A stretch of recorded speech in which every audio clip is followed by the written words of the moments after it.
আজকের এই সম্মেলনে দাঁড়িয়ে আমি আল্লাহ রাব্বুল আলামিনের শুকরগুজারি আদায় করছি, যেই মহান রাব্বুল আলামিন বাংলাদেশের মানুষের উপর বুকের উপর জগদ্দল পাথরের মতো চেপে বসা জালিম স্বৈরাচারী যুগের ফেরাউন যেই জালিম শাহী শেখ হাসিনাকে উৎখাত করে দিয়ে এদেশের মানুষকে মুক্ত বাতাসে নিঃশ্বাস গ্রহণ করার সুযোগ করে দিয়েছেন, সে রব্বুল আলামিনের শুকরগুজারি আদায় করি।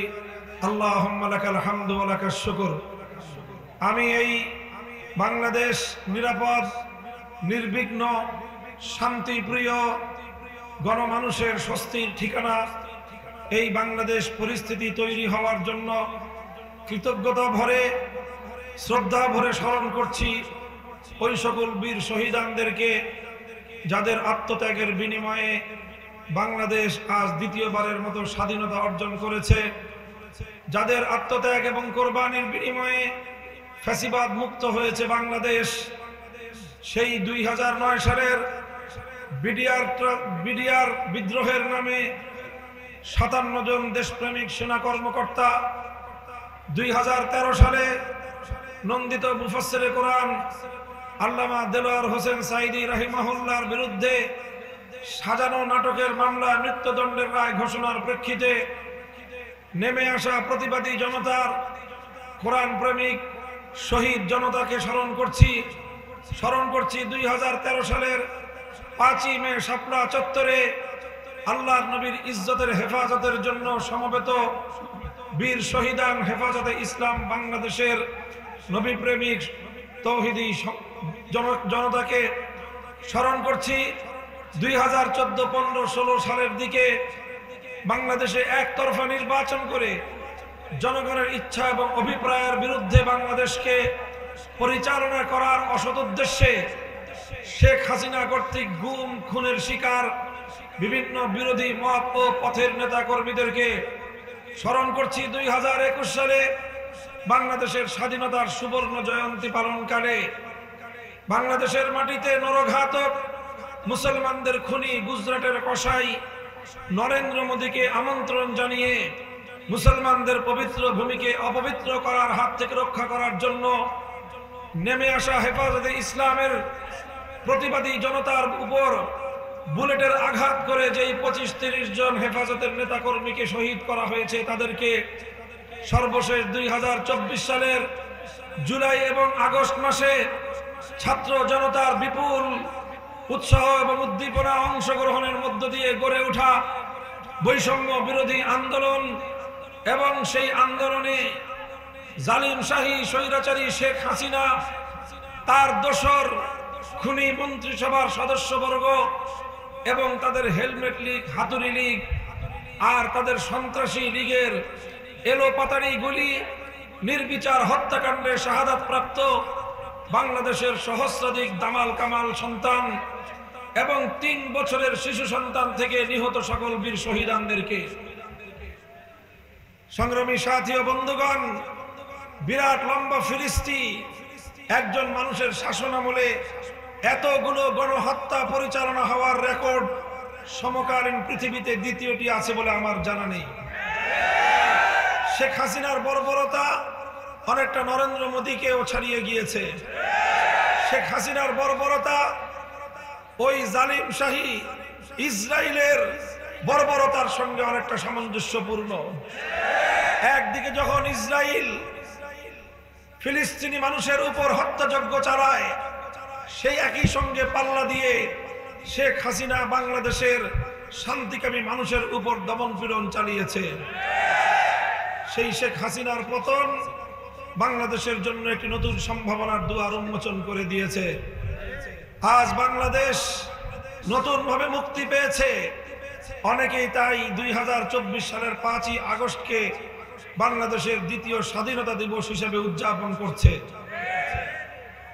এই স্বাধীনতার মুহূর্তে, এই স্বাধীনতা পরবর্তী এই বাংলাদেশের মানুষকে লক্ষ্য করে, বিশেষত আগস্ট বিপ্লবের নায়ক যারা, আমার সেই প্রাণ প্রিয় ছাত্র জনতাকে আমি সতর্ক করতে চাই, সজাগ করতে চাই। এ কথা বলে যে স্বাধীনতা অর্জন করা যতটা কঠিন, স্বাধীনতা রক্ষা করা তার চেয়েও বেশি কঠিন। আমাদের তিক্ত অভিজ্ঞতা রয়েছে। আমাদের এই বাংলাদেশ, টেকনাফ থেকে তেতুলিয়া, রূপসা থেকে পাথুরিয়া, 55,000 বর্গ মাইলের এই বাংলাদেশ, এটা একদিন দুই দিনের সংগ্রামের মধ্য দিয়ে আমরা অর্জন করিনি।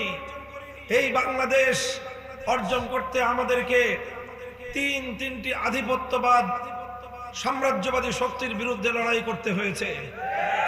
আমাদেরকে 200 বছর পর্যন্ত সংগ্রাম করতে হয়েছে ব্রিটিশ বেনিয়াদের বিরুদ্ধে। আমাদেরকে সংগ্রাম করতে হয়েছে পশ্চিমবঙ্গ নামক রবীন্দ্রনাথ ঠাকুরদের সাম্প্রদায়িক শক্তির বিরুদ্ধে, যারা পূর্ববঙ্গের মুসলিম জাতিসত্তার উন্মেষকে বরদাস্ত করতে পারেনি, যারা পূর্ববঙ্গের মুসলমানদের অগ্রযাত্রাকে দাবায় দেওয়ার চেষ্টা করেছিল সাম্প্রদায়িক সহিংস আন্দোলনের মাধ্যমে। আমরা সেই পশ্চিমবঙ্গের দাদা বাবুদের সাম্রাজ্যবাদী পরশ্রীকাতর মনোভাবকে পরাস্ত করেছি 1947 সালে। আর স্বাধীন বাংলাদেশ তৈরির প্রেক্ষাপট তৈরি করেছেন আমাদের পূর্বসূরীরা। এরপরে 1947 সাল থেকে 71 সাল পর্যন্ত 24 বছর আমরা লড়াই করেছি আমাদের জাতির উপর চেপে বসা তৃতীয় আধিপত্যবাদী শক্তি খান পাঠানদের বিরুদ্ধে।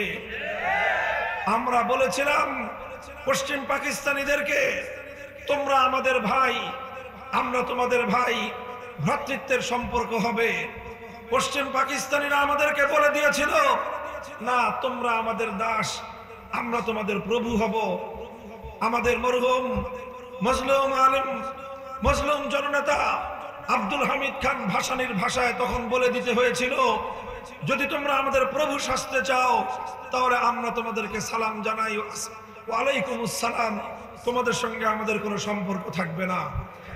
আজও আমরা বলতে চাই 18 কোটি এই মুসলিম জনবসতি বাংলাদেশের মানুষকে, তাদেরকে সঙ্গে নিয়ে বিশ্ববাসীকে আমরা পয়গাম শুনিয়ে দিতে চাই, আমাদের প্রভু একজন আরশের উপর। এই জমিনে আমাদের কোনো প্রভু নাই। এই জমিনে কেউ যদি আমাদের উপর প্রভুত্ব ফলাতে চায়, আমরা তার চোখ উপড়ে ফেলতে প্রস্তুত। বন্ধুত্বের হাত প্রসার করে দিবে, আমাদের কাছ থেকে বন্ধুসুলভ আচরণ পাবে, প্রভুত্ব করতে আসবে, আমরা ঠ্যাং ভেঙে গুড়িয়ে দেব। এটাই হলো বাংলাদেশ, এটাই হলো বাংলাদেশের মুসলিম জাতিসত্তার 1000 বছরের ঐতিহ্য। সংগ্রামী সাথী ও বন্ধুগণ, এই যে দীর্ঘ সংগ্রামের মধ্য দিয়ে অর্জিত আমাদের এই বাংলা ভূমি, আমাদের এই স্বাধীন বাংলাদেশ, তিক্ত অভিজ্ঞতাটা হলো এই 1971-এর মুক্তি সংগ্রাম, যেটা শুরু হয়েছিল আল্লাহর উপর অবিচল আস্থা বিশ্বাস রেখে ইনশাআল্লাহ বলার মধ্য দিয়ে। যে সংগ্রাম হয়েছিল কোরআন সুন্নাহ বিরোধী কোন আইন তৈরি না করার অঙ্গীকার এবং কমিটমেন্টের উপর।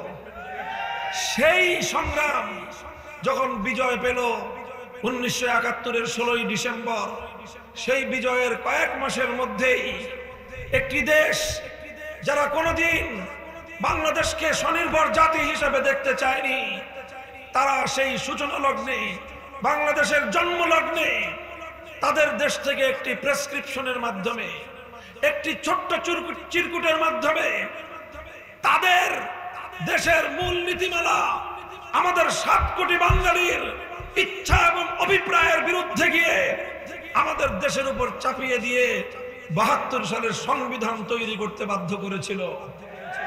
যে সংবিধান এদেশের সংখ্যাগরিষ্ঠ মানুষের ইচ্ছা, অভিপ্রায় এবং তাদের 1000 বছরের ঐতিহ্যের প্রতি বৃদ্ধাঙ্গুলি প্রদর্শনের নামান্তর ছিল।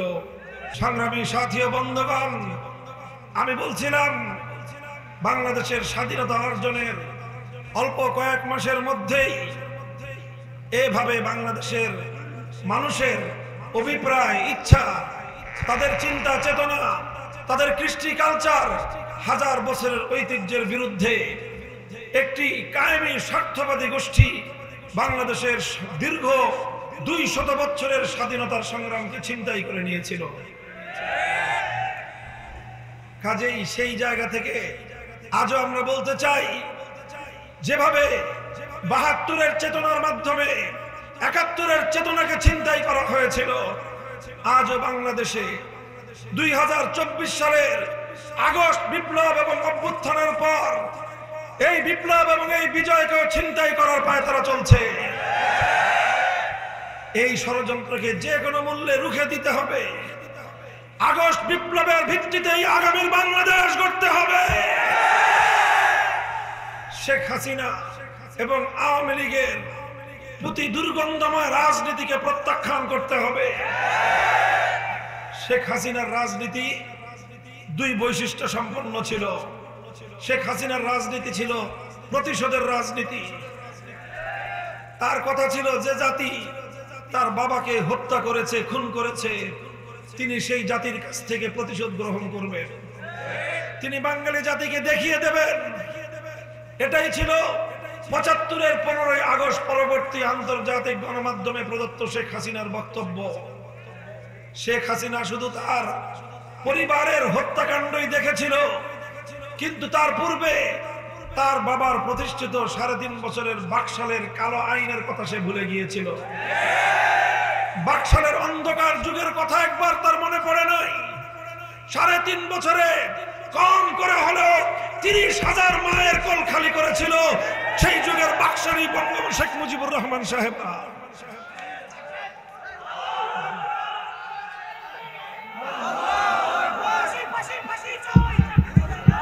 সংগ্রামী সাথী ও বন্ধুগণ, লক্ষ্য করুন কথা।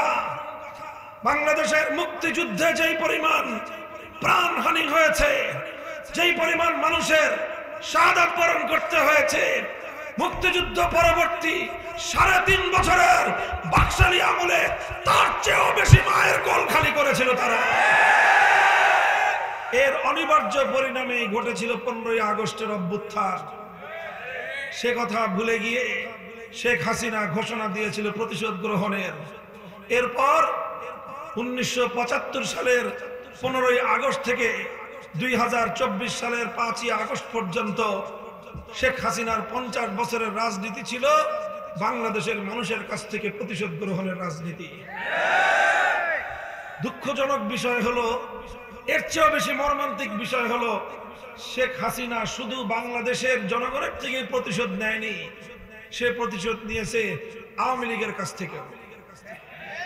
আশ্চর্যান্বিত হবেন হয়তো আপনারা, কথাটা কি বলছি আমি।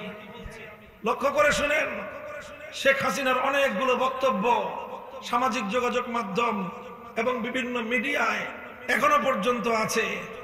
সে বলেছিল ৭৫-এর আগস্টে, ১৫ই আগস্ট যখন আমার বাবাকে হত্যা করে ৩২ নম্বরে সেই বাড়িতে ফেলে রেখেছিল, কোথায় ছিল আওয়ামী লীগের নেতা কর্মীরা? কেউ তো এগিয়ে আসেনি। একটি মানুষ কি ছিল না? তার এই কথার মধ্য দিয়ে বাংলাদেশের মানুষের পাশাপাশি এই আওয়ামী লীগের প্রতিও তার কি ক্ষোভ ছিল সেটা প্রকাশ পায়। এজন্য সে ধীরে ধীরে বিগত ৫০ বছর ধরে পরিকল্পনা করেছে, রাজনীতি করেছে। একদিকে বাংলাদেশকেও সে ধ্বংস করবে, আর একদিকে আওয়ামী লীগেরও ১২টা বাজাবে। ব্যাপারটা পরিষ্কার, বুঝার চেষ্টা করেন।